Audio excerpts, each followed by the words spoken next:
الرحمن الرحیم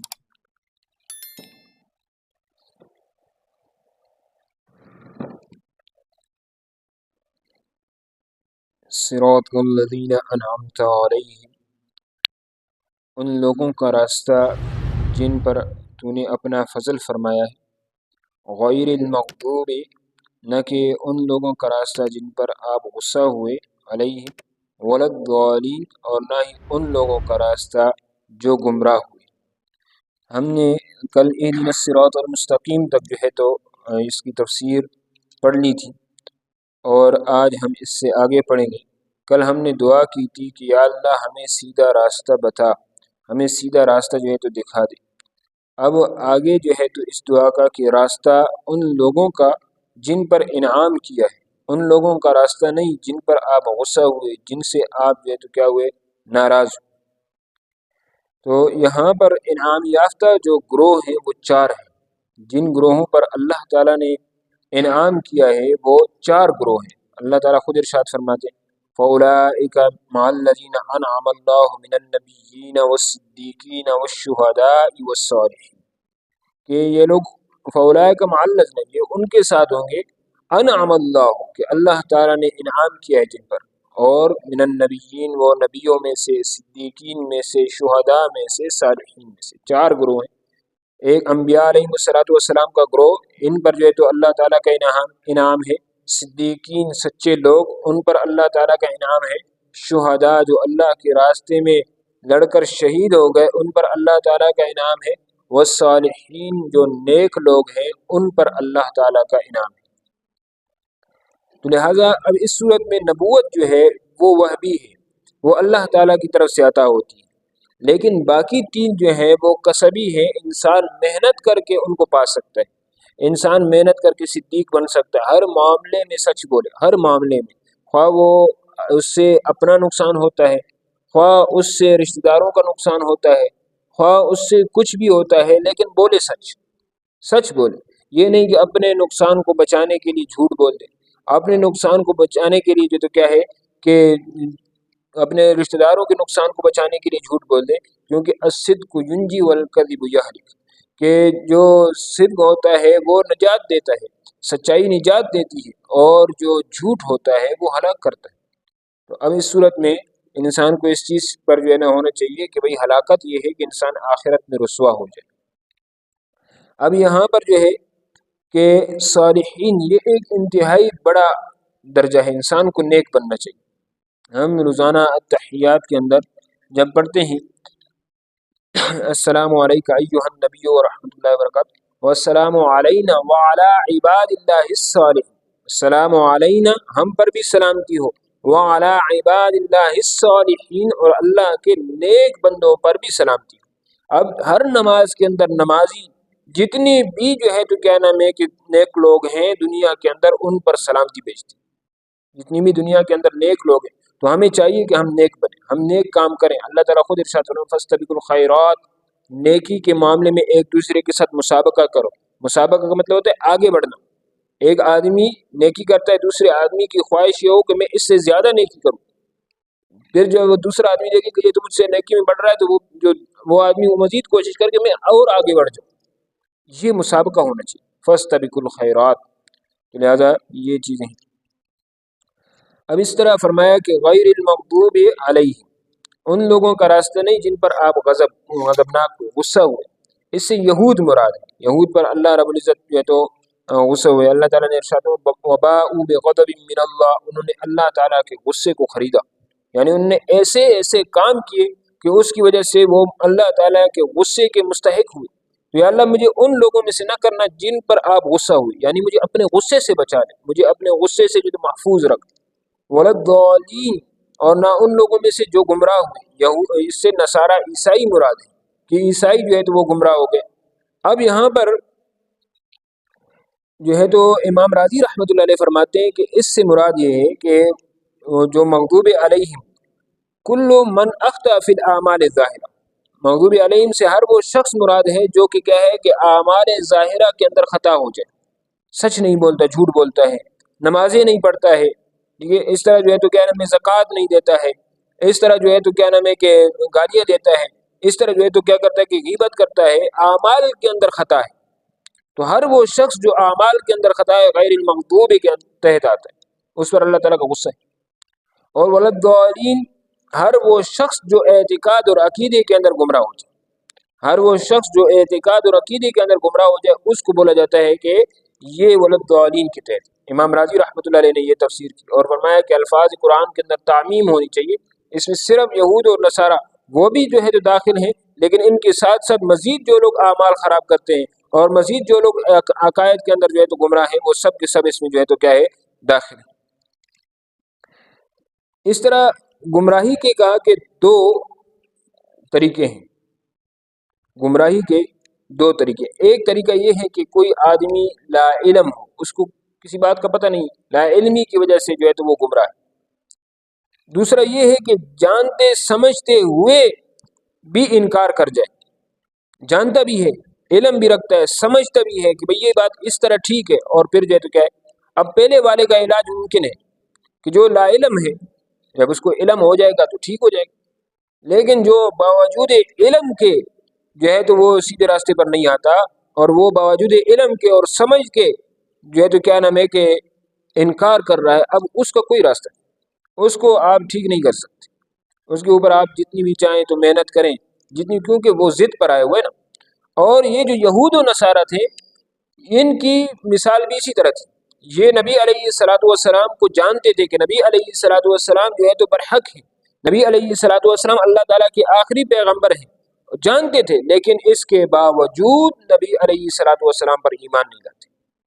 اس کے باوجود نبی علیہ الصلوۃ والسلام کو نہیں مانتے، تو لہٰذا یہ دوسری اس میں تھے، قسم میں تھے۔ اللہ تعالیٰ فرماتے ہیں یعرفون، کہ وہ نبی علیہ الصلوۃ والسلام کو پہچانتے تھے، کما یعرفون ابناءہم، جیسے کہ وہ اپنے بچوں، اپنے بیٹوں کو پہچانتے تھے،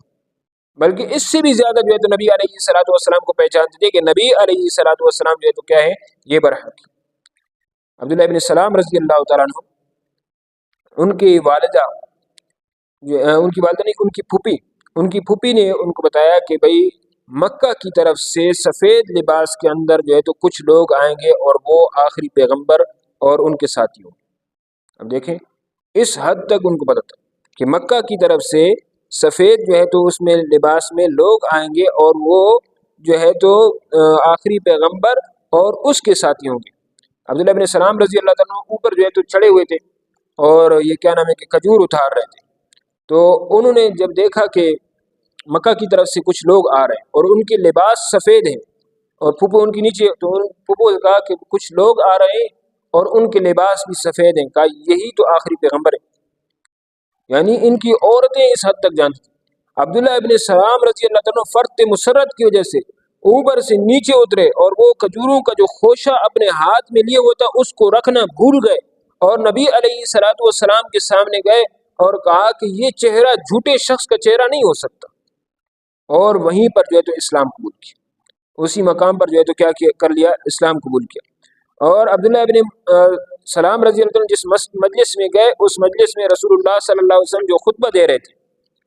وہ یہ تھا، مدینہ میں آ کر سب سے پہلا خطبہ، اللہ تعالیٰ کی عبادت کرو، اس کے ساتھ کسی کو شریک نہ ٹھہراؤ، اور آگے فرمایا افشوا السلام، سلام کو عام کرو، اکرام مومن ملحوظ رکھو، ایک دوسرے کی قدر کرو، اطعموا الطعام، نادار غریب لوگوں کو کھانا کھلاؤ، ولینوا بالکلام، کلام کے اندر جو نرمی اختیار کرو، وصلوا باللیل، رات کو نمازیں پڑھو، والناس نیام، اس حالت میں کہ لوگ سو رہے ہوں، یعنی تہجد کی نماز پڑھو، اس حال میں کہ لوگ جو ہے تو کیا ہے، سو رہے ہوں۔ یہ نبی علیہ الصلوۃ والسلام کا جو ہے تو کیا ہے، پہلا خطبہ جو نبی علیہ الصلوۃ والسلام یہاں پر تشریف لائے۔ اب اس کے اندر آپ دیکھیں، اس کے اندر ایک بہت بڑا ایک اور نقطہ بھی ہے، وہ دیکھیں کہ کس طرح جو ہے نا تو کہا صراط الذین انعمت علیہم، ان لوگوں کا راستہ دکھایا جن پر آپ نے انعام کیا، اور آگے فرمایا غیر المغضوب علیہم ولا الضالین، یہاں پر یہ نہیں کہا کہ جن لوگوں کو آپ نے گمراہ کیا ان کا راستہ نہ دکھا، بلکہ کہا کہ جو لوگ گمراہ ہوئے ان کا راستہ نہ دکھا۔ اب یہاں پر اچھائی کی نسبت ہدایت، راستہ دکھانا، انعام کرنا ایک اچھائی ہے، تو اچھائی کی جو نسبت اللہ تعالیٰ کی طرف کی، اور لیکن جو برائی ہے اس کی نسبت اللہ تعالیٰ کی طرف نہیں کی۔ اس میں یہ بات سمجھانے کے لیے کہ بھئی اچھائی کی نسبت تو اللہ تعالیٰ کی طرف کرو، لیکن برائی کی نسبت اللہ تعالیٰ کی طرف نہ کرو، یہ ادب ہے۔ یہ ادب ہے، ورنہ کرتے سب کچھ اللہ تعالیٰ ہے، اچھائیاں بھی اللہ تعالیٰ کی طرف سے، برائیاں بھی اللہ تعالیٰ کی طرف سے، آسانیاں بھی اللہ تعالیٰ کی طرف سے، تکلیفات بھی اللہ تعالیٰ کی طرف سے، لیکن جب بولو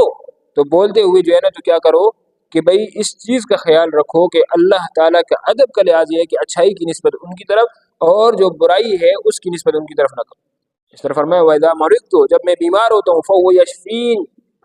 قرآن مجید میں فَهُوَ يَشْفِينِ، تو اللہ تعالیٰ مجھے شفا دیتا ہے۔ اب بیماری جس کے اندر نقصان ہے، تو جب نقصان ہے اس کی نسبت اپنی طرف کر دی، وَإِذَا مَرِضْتُ، جب میں بیمار ہوتا ہوں، فَهُوَ يَشْفِينِ، تو اللہ تعالیٰ مجھے شفا دیتے ہیں۔ شفا چونکہ ایک اعلیٰ اور بہترین چیز ہے تو اس کی نسبت اللہ تعالیٰ کی طرف کریں۔ ہم اچھائیوں میں جو ہے تو کیا کریں، نسبت اللہ تعالیٰ کی طرف کریں، اور جو برائیاں ہیں ان کی نسبت اللہ تعالیٰ کی طرف، یا جو کمیاں ہیں، جو نقصان ہے، جس میں جو ہے جو حالت اچھی نہیں ہے، جو اچھی حالت نہیں ہے، اس میں ہم جو ہے تو اللہ تعالیٰ کی طرف نسبت نہ کریں۔ یہ اللہ تعالیٰ کے ادب کا وہ ہے۔ جب یہ سورت ختم ہوتی ہے تو اس کے آخر میں کہتے ہیں آمین۔ علامہ آلوسی رحمۃ اللہ علیہ نے لکھا ہے کہ سورت کے ختم کرنے کے بعد آمین کہنا مسنون ہے۔ اسی طرح جو ہے تو نماز کے اندر بھی جو ہے تو کیا ہے کہ آمین کہا جائے گا، لیکن یہ آمین بآواز بلند نہیں کہا جائے گا بلکہ آہستہ سے کہا جائے گا۔ آمین کہا جائے گا لیکن آمین بآواز بلند نہیں کہا جائے گا بلکہ آمین آہستہ سے کہا جائے گا، اس لیے کہ روایت میں ہے ان علقمہ بن وائل، علقمہ بن وائل جو ہے تو روایت کرتے ہیں ان ابی، اپنے والد وائل رضی اللہ تعالیٰ عنہ سے، ان النبی صلی اللہ علیہ وسلم، کہ نبی علیہ الصلوۃ والسلام نے قرأ غیر المغضوب علیہم، غیر المغضوب علیہم نبی علیہ الصلوۃ والسلام، ولدالین، اور ولدالین نبی علیہ الصلوۃ والسلام نے پڑھا، فقال آمین، اور پھر آمین کا، خفض بها صوتا، اور اس کے ساتھ اپنی آواز کو نیچی کی، بآواز بلند نہیں کہا، اپنی آواز کو نیچی کیا۔ اس طرح حضرت ابو، یہ جو ہے تو ترمذی کے اندر جو ہے تو یہ روایت ہے،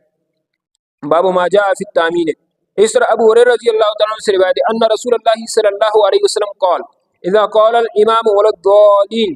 جب امام ولدالین کہے، فقولوا آمین، تو تم آمین کہو، فإن الامام یقولها، اس لیے کہ امام بھی اس کو کہتا ہے۔ اب دیکھیں کہ اگر بآواز بلند امام کہتا یا بآواز بلند کہنا ہوتا تو پھر اس چیز کا کہ اس لفظ کے کہنے کی کوئی ضرورت نہیں تھی کہ فإن الامام یقولها، کہ امام بھی اس کو کہتا ہے۔ یہ کہنے کی ضرورت تب پیش آئی جب کہ امام کی آمین جو ہے تو وہ سنائی نہیں دیتی، امام کی جو آمین ہے وہ سنائی نہیں دیتی، اس وجہ سے اس کو کہا گیا۔ یہ جو ہے تو امام احمد بن حنبل رحمۃ اللہ علیہ اور اس طرح نسائی اور دارمی نے اس کو نقل کیا ہے، اور اس کی سند جو ہے تو وہ صحیح ہے۔ اس طرح ہر نماز میں سورہ فاتحہ کا پڑھنا واجب ہے، ہر نماز میں سورہ فاتحہ کا پڑھنا واجب ہے، اور اسی طرح اگر ہم اکیلے ہوں یا امام ہوں تو پھر بھی ہمارے لیے پڑھنا جو ہے تو واجب ہے، لیکن اگر ہم امام کے پیچھے ہوں یعنی مقتدی ہوں تو اس صورت میں سورۃ فاتحہ نہیں پڑھی جائے گی، بلکہ اس صورت میں خاموشی سے